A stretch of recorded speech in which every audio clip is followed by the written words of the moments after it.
அனைவருக்கும் வணக்கம். இந்த பதிவில் என்ன பார்க்க போகிறோம் அப்படின்னா, சனிக்கிழமை தினத்தன்று, அதாவது அக்டோபர் மாதம் 11ஆம் தேதி சனிக்கிழமை தினத்தன்று வராகியம்மனுக்கு உரிய பஞ்சமி தினம். இந்த நாளன்று நீங்கள் உங்களுக்கு பணம் பிரச்சனை தீர, பணம் பெருகுவதற்காக இந்த 5 பொருளை நீங்கள் வராகியம்மன் பதத்தில் வைத்து வேண்டிக்கிட்டு நீங்கள் பணம் வைக்கிற இடத்துல வச்சிங்க அப்படின்னு உங்களுக்கு வீண் விரை செலவுகள் வராமல் இருக்கும், கடன் தொல்லை நீங்கும், மற்றும் முக்கியமாக நமக்கு பணம் நல்ல ஒரு வரவு இருக்கும். பணம் சம்மந்தப்பட்ட பிரச்சனைக்கு தீர்வு வேண்டும் அப்படின்னா நீங்கள் இதை செய்து பாருங்கள், உங்களுக்கு நல்ல மாற்றம் தெரியும். அதற்கப்புறம் நீங்கள் தொடர்ந்து நீங்களே செய்ய ஆரம்பிச்சிடுவீங்க. எப்படி என்ன செய்ய வேண்டும் அப்படிங்கிறத பார்க்கலாம். சனிக்கிழமை தினத்தன்று மாலை 6 மணிலிருந்து இரவு 9 மணிக்குள்ளே இதை நீங்கள் செய்து கொள்ளலாம். இதை நீங்கள் பரிகாரமாகவும் செய்து கொள்ளலாம். இல்லை நீங்கள் வராகியம்மனை வழிபாடு செய்கிற பழக்கம் உங்களுக்கு இருக்குது அப்படின்னா வராகியம்மனுடைய பாதத்தில் வைத்து சுவாமி கும்பிட்டுட்டு அவங்கள நல்லா மனமுருகி பிரார்த்தனை பண்ணிவிட்டு இதை செய்துக்கோங்க.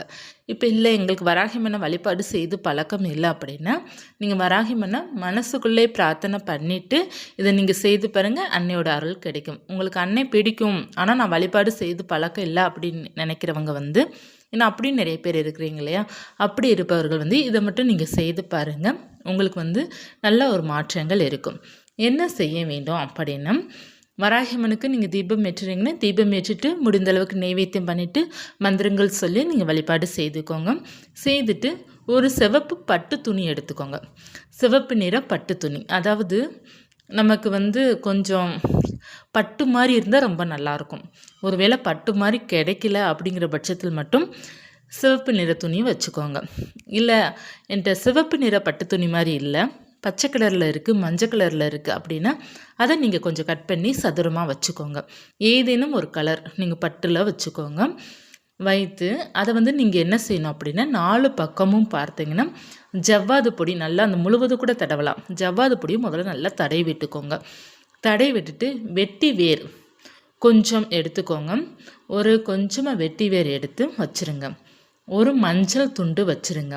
ஒரு 2 ஸ்பூன் அளவு அல்லது ஒரு கைப்பிடி அளவு வேண்டாம், அதற்கு பாதியாக ஒரு 2 ஸ்பூன் இல்லை 1 ஸ்பூன் அளவு வெந்தயம் சேர்த்துக்கோங்க. ஏலக்காய் 5 ஏலக்காய் நீங்கள் சேர்த்துக்கோங்க. ஒரே ஒரு பச்சை கற்பூரம் துண்டு, ஒன்று இல்லாட்டா எக்ஸ்ட்ரா கூட நம்ம சேர்ப்பது ரொம்ப நல்லதான். ஏன்னா பச்சை கற்பூரம் சீக்கிரம் நமக்கு காற்றுல கரைஞ்சிரும் இல்லையா, அதனால் ஒரு 2-3 துண்டு பச்சை கற்பூரம் போட்டுக்கோங்க. இவ்வளோதான், இந்த 5 பொருள் தான். நீங்கள் இது 5 பொருளையும் அந்த பட்டு துணியில் வச்சிடணும். வைத்துட்டு நம்ம சுவாமி படத்திற்கு முன்னாடி அப்படியே நீங்கள் வச்சுருங்க. முடிச்சுலாம் போட்டு கட்ட வேண்டாம், நீங்கள் இதை அப்படியே வச்சுருங்க. வச்சுட்டு நீங்கள் நல்லா பிரார்த்தனை பண்ணிக்கோங்க. கடவுளை பிரார்த்தனை பண்ணிவிட்டு இதை உங்களுக்கு எங்கே பணம் வைக்கிற இடம் லக்கி பிளேஸ் இருக்கோ அந்த இடத்துல நீங்கள் வைக்கணும். அது எங்கே வேண்டுமானாலும் நமக்கு இருக்கலாம். நிறைய பேருக்கு பீரோவில் வைத்தா பணம் சேராது. ஏதாவது ஒரு செல்ஃபில் இல்லை ஏதாவது ஒரு இடுக்கில் வச்சுருப்பாங்க, ஏதாவது டப்பாவில் வச்சுருப்பாங்க, நல்ல பணம் சேரும். ஸோ அந்த மாதிரி எந்த இடத்துல உங்களுக்கு பணம் சேருறது அந்த லக்கி பிளேஸ் இருக்கும் அந்த இடத்துல இதை வச்சுருங்க. அந்த இடத்துல அப்படியே வைக்க முடியும் அப்படின்னா வச்சுருங்க. இல்லை அந்த இடத்துல அப்படி வைக்க முடியாது அப்படின்னா முடிச்சு போல் கெட்டி வச்சுருங்க. இப்போ பீரோவில் நீங்கள் வைக்கிறீங்க அப்படின்னா நமக்கு பணம் வைக்கிறதுக்கான ஒரு ரேக் வச்சுருப்பீங்க இல்லையா, அந்த ரேக்கில் அதை அப்படியே விரித்து வச்சுருங்க. அதில் இருக்கிற வாசனை நமக்கு அந்த பீரோவில் ஃபுல்லாக ஸ்ப்ரெட் ஆகிட்டே இருக்கும். நமக்கு அதனால் பார்த்திங்கன்னா வீண் விரை செலவுகள் தடுக்கப்படும், லக்ஷ்மியோட அருள் கிடைக்கும், நம்மளுடைய இஷ்ட தெய்வத்தோட அருளும் பரிபூர்ணமாக இருக்கும். வெட்டி வேர் ரொம்ப சக்தி வாய்ந்தது. வெட்டி வேர் எங்கே இருக்குதோ அங்கே பல தடங்கள் தீரும், பல கவலைகள் தீரும், பல நஷ்டங்கள் தீரும், லாபம் கிடைக்கும். வெட்டி வேர் இருக்கிற இடத்துல ஃபுல்லாக நமக்கு நல்ல ஒரு பலன் கிடைக்கும்.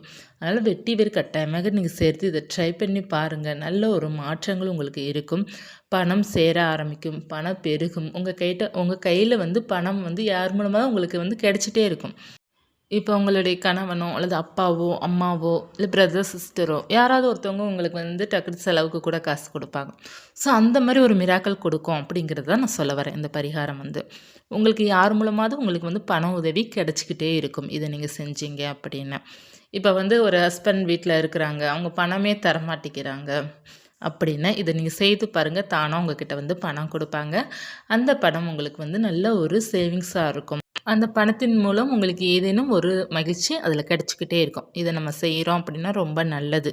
அதில் முக்கியமாக அந்த வீண் விரை செலவுகள் குறைக்கும்னு சொல்கிறோம் பார்த்தீங்களா? அது குறைந்தாலே போதும், நம்ம வாழ்க்கையில் முன்னேற்றம் நிச்சயமாக இருக்கும். வீண் விரை செலவுகள்னால் என்ன அப்படின்னா, மருத்துவமனை செலவு வந்து வீண் விரை செலவுகள். நமக்கு வந்து இந்த வீட்டில் வந்து இந்த லைட்டு இந்த மாதிரி எலக்ட்ரிக்கல் ஐட்டம் வந்து நமக்கு ரிப்பேர் ஆகுது பார்த்திங்களா, அதெல்லாம் வீண் விரயம். அது நமக்கு விரயத்தை கொடுக்குறது. அதெல்லாம் வீண் விரை செலவுகள். ஒரு வண்டி வச்சுருக்குறோம், வாகனங்கள் வச்சுருக்கோம், திடீர்னு ரிப்பேர் ஆகிடுது, திடீர்னு நமக்கு செலவு வருது இல்லையா, அதெல்லாம் வீண் விரை செலவுகள். அந்த ஒரு பணம் நம்ம செலவழிக்கிறோம், அதனால் ஒரு பிரயோஜனமே கிடையாது, இப்படி நமக்கு வீணாக போகுது அப்படிங்கிற அந்த எண்ணம் நமக்குள்ளே வந்தாலே அது வீண் விரை செலவுகள் தான். இப்படி செலவாகுதே அப்படின்ட்டு.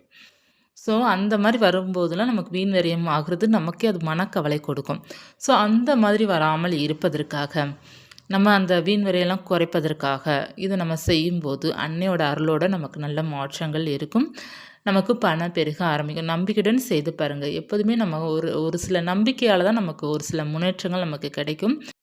நல்ல ஒரு முன்னேற்றத்திற்காக இதை நீங்கள் ட்ரை பண்ணி பாருங்கள். வீட்லேயும் சரி, பொருளாதார முன்னேற்றம் சரி, உங்களுக்கு நல்லா இருக்கும். வராகியம்மன் கூறிய இந்த பஞ்சமி தினத்தை மிஸ் பண்ணுறாதீங்க. அன்னையோட அருள் வந்து பரிபூர்ணமாக இருக்கும். புரட்டாசி மாதம் கடைசி சனிக்கிழமை இந்த நாளை மிஸ் பண்ணிடவே கூடாது. ரொம்ப சிறப்புக்குரிய நாள். இப்போ இந்த பரிகாரம் நீங்கள் செஞ்சுருக்கீங்க இல்லையா, இது நம்ம எப்போது எடுக்கணும் அப்படிங்கிறது கேட்பீங்க. எப்போதுமே ஒரு பரிகாரத்துக்கு வந்து 3 மாதம் வரை நமக்கு டைம் இருக்குது, அல்லது 48 நாட்கள், 21 நாட்கள், இதெல்லாம் நம்ம வந்து ஒரு கணக்கு வைத்து நம்ம எடுத்துக்கலாம். உடனே நம்ம எடுக்கணும்னு அவசியம் இல்லை. நமக்கு வந்து நல்லா ஒரு 48 நாட்கள் அந்த பரிகாரத்துக்கு சக்தி இருக்கும். 48 நாள் கழித்து நீங்கள் அதை மாற்றிக்கலாம், அல்லது 21 நாட்களுக்கு ஒரு முறை மாற்றலாம். இந்த பதிவு உங்களுக்கு பயனுள்ளதாக இருக்கும்னு நினைக்கிறேன். மீண்டும் ஒரு தகவலுடன் உங்களை சந்திக்கிறேன். நன்றி.